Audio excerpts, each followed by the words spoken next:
तो कैसे हैं आप लोग। तो मैं फिर एक बार जहाँ से मैं वीडियो को रोका था मैं फिर वहीं से शुरू करने जा रहा हूँ।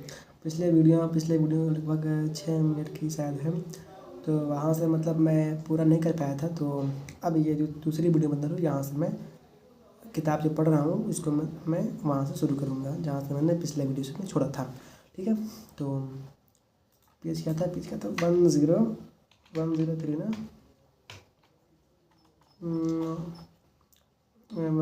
कौन सा चैप्टर है? भ्रष्टाचार का साम्राज्य।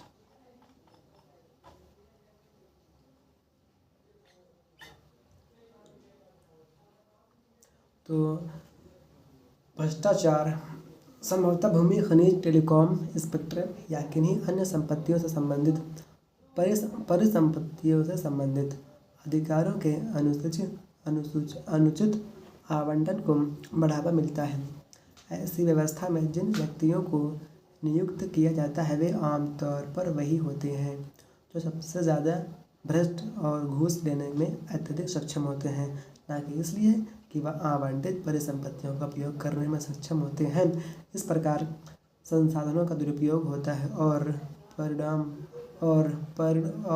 परिणाम जो होना चाहिए उससे कहीं कम होता है, और इस प्रकार नुकसान पूरे देश को भुगतना पड़ता है।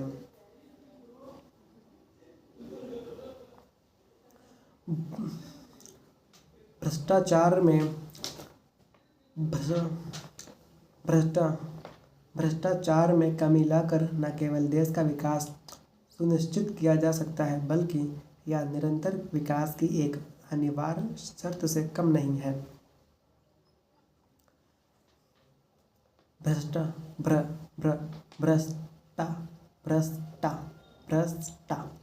भ्रष्टाचार का आधार ज़रूरत भी हो सकता है और लालच भी।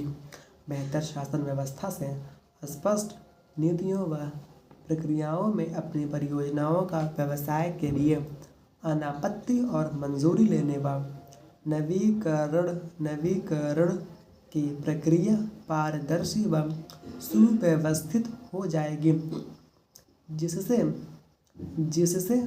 कम से कम भ्रष्टाचार पर नियंत्रण रखने में सहायता मिल सकती है। बेहतर शासन व्यवस्था से लालच पर आधारित भ्रष्टाचार को भी काबू में किया जा सकता है। इसका कारण यह है कि बेहतर शासन व्यवस्था वाले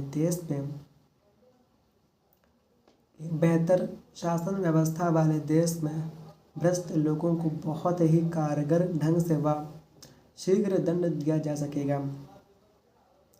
इस समूची स्थिति में सुधार लाने के लिए तुरंत प्रभावी कदम उठाए जाने ज़रूरी हैं। सरकारी कर्मचारियों के लिए अपनी संपत्ति की घोषणा करना अनिवार्य बनाया जाना चाहिए और भ्रष्टाचार पर नियंत्रण रखने के लिए नियमित जांच करने के साथ साथ नियमित अंतराल पर निरीक्षण किया जाना चाहिए और छापे मारे जाने चाहिए। हालांकि भ्रष्टाचार पर नियंत्रण पाना बेहद कठिन प्रतीत होता है, लेकिन यह असंभव नहीं। यह न केवल सरकार की जिम्मेदारी है बल्कि हमारा उत्तरदायित्व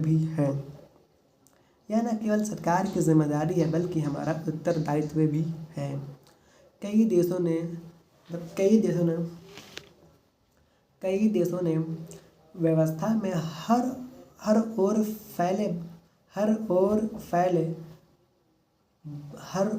फैले भ्रष्टाचार को एक ऐसे समाज में बदल डालने में सफलता पाई है जहां ईमानदारी व मेहनत को बढ़ावा मिलता है। यदि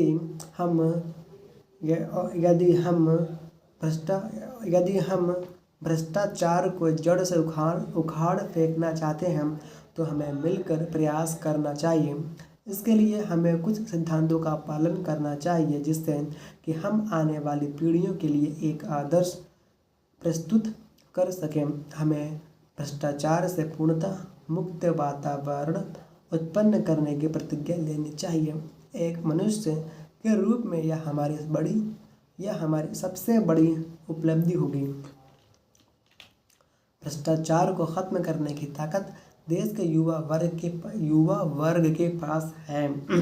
नौजवान समाज में अच्छी आदतों का पक्ष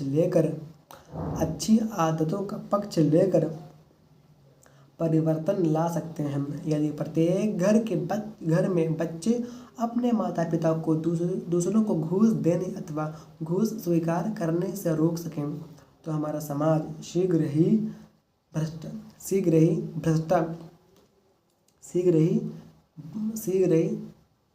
भ्रष्टाचार से मुक्त समाज बन सकता है। भ्रष्टाचार की शुरुआत सबसे पहले परिवार से ही होती है, इसलिए समाज को साफ करने के आंदोलन की शुरुआत भी हमारे परिवार से ही होनी चाहिए। एक अच्छा पारिवारिक वातावरण और हाल ही में संसद में स्वीकृत लोकपाल विधेयक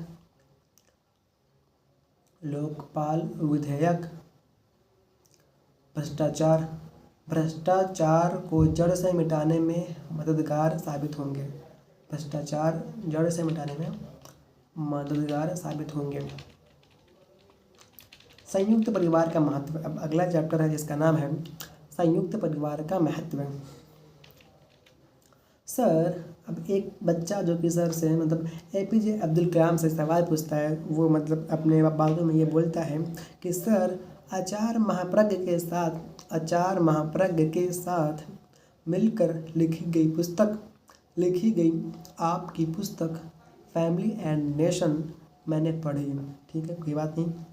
यह पुस्तक संयुक्त परिवार के महत्व को बढ़ावा देती है। सर, मैंने देखा है कि महिलाओं व पुरुषों की भूमिका में आए बदलाव, रोजगार के बेहतर अवसरों और प्रौद्योगिकी में उत्तरोत्तर विकास के चलते दूर देशों के बीच आवाजाही में बढ़ोतरी के साथ संयुक्त परिवार की अवधारणा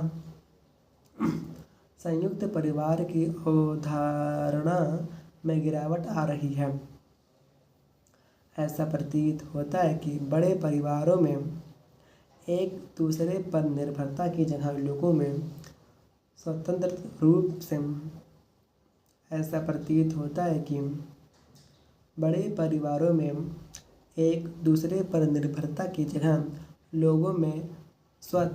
रूप से अलग रहने और स्वावलंबी बनने का रवैया जोर पकड़ रहा है। पहले जो एक ही छत के नीचे इकट्ठे रहकर जीवन बिताने का चलन था, वह साझा मूल्यों के साथ सामंजस्यपूर्ण सह-अस्तित्व के सिवा और कुछ नहीं था। लेकिन आज उसमें समायोजन और समझौता जैसे मुद्दे उठ रहे हैं। मैं एक डॉक्टर हूँ और चिकित्सा क्षेत्र में अपनी सफलता का सारा श्रेय अपने परिवार को देती हूँ। मैं एक दयाभाव के साथ लोक हित में काम करने वाली चिकित्सक बनने का सपना देखती हुई बड़ी हुई हूँ। मेरे व्यावसायिक प्रशिक्षण के दौरान मेरे परिवार और मेरे ससुराल वाले अपनी मर्जी से मेरे साथ रहे और उन्होंने मेरे बच्चे की देखभाल की जिससे मैं अपना करियर वैसा बना सकी जैसा मैं बनाना चाहती थी। सर, केवल आप ही पुरानी पीढ़ी के लोगों को समझा सकते हैं कि वे एकल परिवार में रहने वाले पति पत्नी की स्वायत्तता का सम्मान करें और उन पर अपने कड़े निर्णय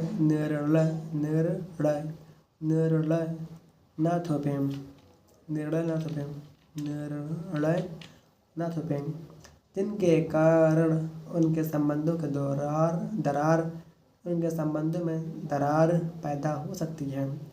तानाशाही और सलाह देने वाले बड़े बुजुर्ग की भूमिका दो अलग अलग बातें हैं और इन दोनों बातों को लेकर किसी प्रकार का भ्रम नहीं होना चाहिए। चिकित्सा क्षेत्र में हो रहे अनुसंधान दर्शाते हैं कि खान पान, व्यायाम, जीन्स या स्थान के मुकाबले परिवारोन्मुख जीवन शैली से ही एक स्वस्थ जीवन सुनिश्चित हो सकता है। मेरा आपसे निवेदन है कि आप इस संबंध में एक सामाजिक आंदोलन शुरू करें। मैं एक चिकित्सक के रूप में मैंने देखा है कि संयुक्त परिवार में रहने वाले रोगी पारिवारिक सहयोग विहीन रोगियों के मुकाबले अपने रोग से जूझने, निर्णय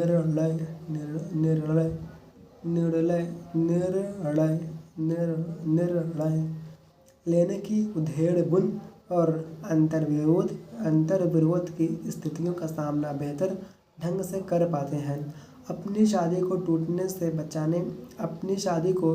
से बचाने के लिए मनोवैज्ञानिकों और चिकित्सकों के पास जाने वाले अधिकांश जोड़े एकल परिवारों से होते हैं। हमारे पास समाधान की तलाश में आने वाले एकल परिवार के लोगों के विपरीत संयुक्त परिवार में घर के बड़े बुजुर्ग उनकी सहायता करने और उन्हें परामर्श देने के लिए मौजूद होते हैं। ठीक है।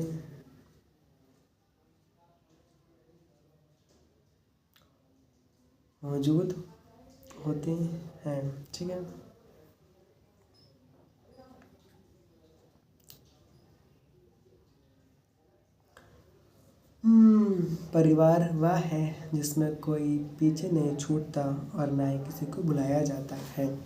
डेविड ऑगडेन स्टीवर्स।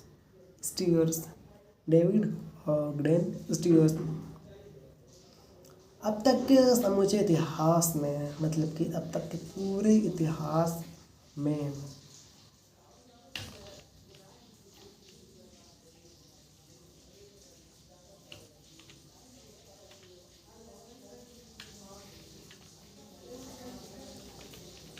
हर एक संस्कृति में परिवार समाज की आधारभूत बुनियादी इकाई रहा है, लेकिन आज कई मायनों में यह इकाई संकट से घिरी लगती है। विकसित देशों में बदलती आर्थिक स्थितियों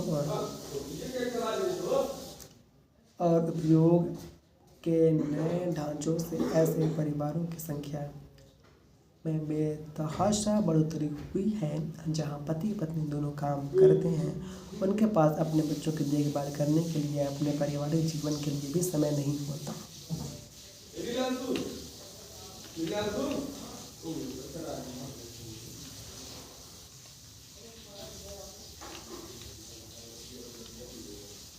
समाज में तलाकों की बढ़ती प्रवृत्ति से लोगों में वैवाहिक सुरक्षा की भावना घर करने लगी है। अन्य सामाजिक ताकतों ने बड़े पैमाने पर विस्तृत परिवार, कार्यस्थल, आस पड़ोस और समाज में मिलने वाली सहायता में भी कमी करने में अपनी भूमिका निभाई है। विकासशील देशों में ऐसी प्रवृत्तियां गरीबी, पर्यावरणीय दुर्दशा, पुरुषों व स्त्रियों के बीच बढ़ती असमानताओं और वैश्विक महामारियों, विशेष रूप से HIV, एड्स जैसी बीमारियों के उदय होने से समस्याएं बहुत जटिल हो गई हैं। अपनी पुस्तक में आचार्य महाप्रज्ञ जी ने और मैंने परिवार को एक राष्ट्र की बुनियाद के रूप में और व्यक्ति को एक कव्यता और विकास के लाभार्थी के रूप में पेश किया है। हमने पुस्तक में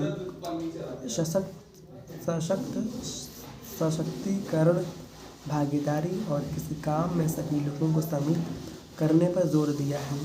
परिवार समाज की एक बुनियादी इकाई है और इसकी मजबूती अभिन्न है और समूचे विकास का केंद्र है।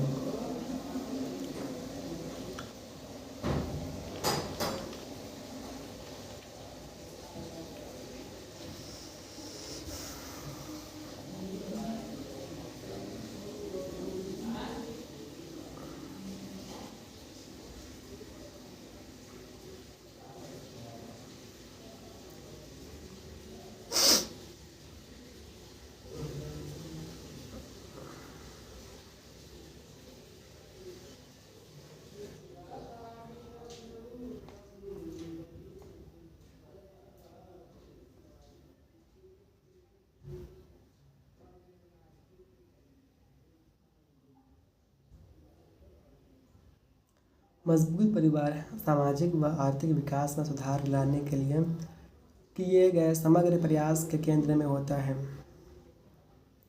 यह स्थायी समुदायों की उत्पत्ति करता है और वैश्विक समृद्धि में बढ़ोतरी करता है। किसी व्यक्ति के लिए निश्चित रूप से मजबूत परिवार होने के कई लाभ हैं। एक परिवार इसके सदस्यों के लिए प्रत्येक स्थिति में सबसे बड़ा सहारा होता है और कठिन समय में उनके लिए एक सुरक्षा कवच का कार्य करता है। मजबूत परिवारों में लोग अपेक्षाकृत स्वस्थ व प्रसन्न रहते हैं और वे बेहतर ढंग से आपस में सामंजस्य बिठा लेते हैं।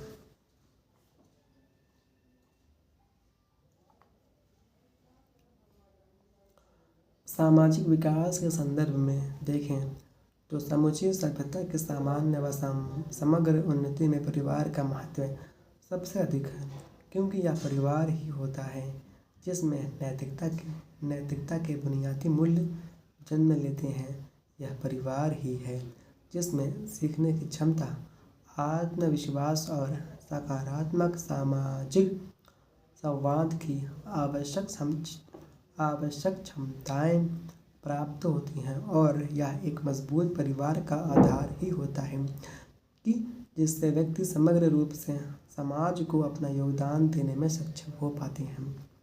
ऐतिहासिक रूप से धर्म पारिवारिक सामंजस्य के सबसे महत्वपूर्ण कारकों में एक है।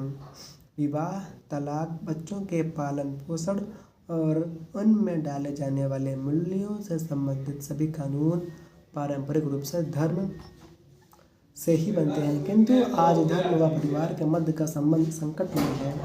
सबसे पहले तो अब परिवार के लिए पारंपरिक पुरुषसत्तात्मक ढांचे पर लोगों का विश्वास नहीं रहा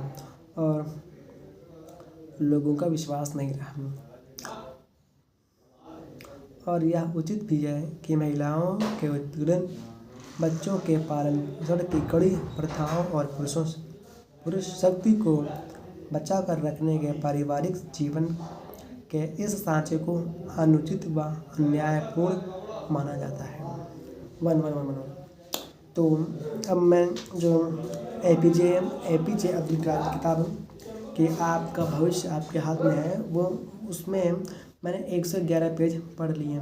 तो कल से मैं 112वां पेज पढ़ूँगा, मतलब 111 पेज का आधा ही पेज पढ़ाऊँगा।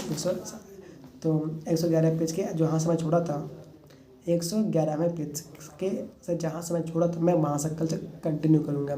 आज का दिन है, मान लीजिए आज का दिन क्या है, क्या है इस दिन, हाँ फ्राइडे है, 24 जनवरी 2025 फ्राइडे। ठीक, गुड लक।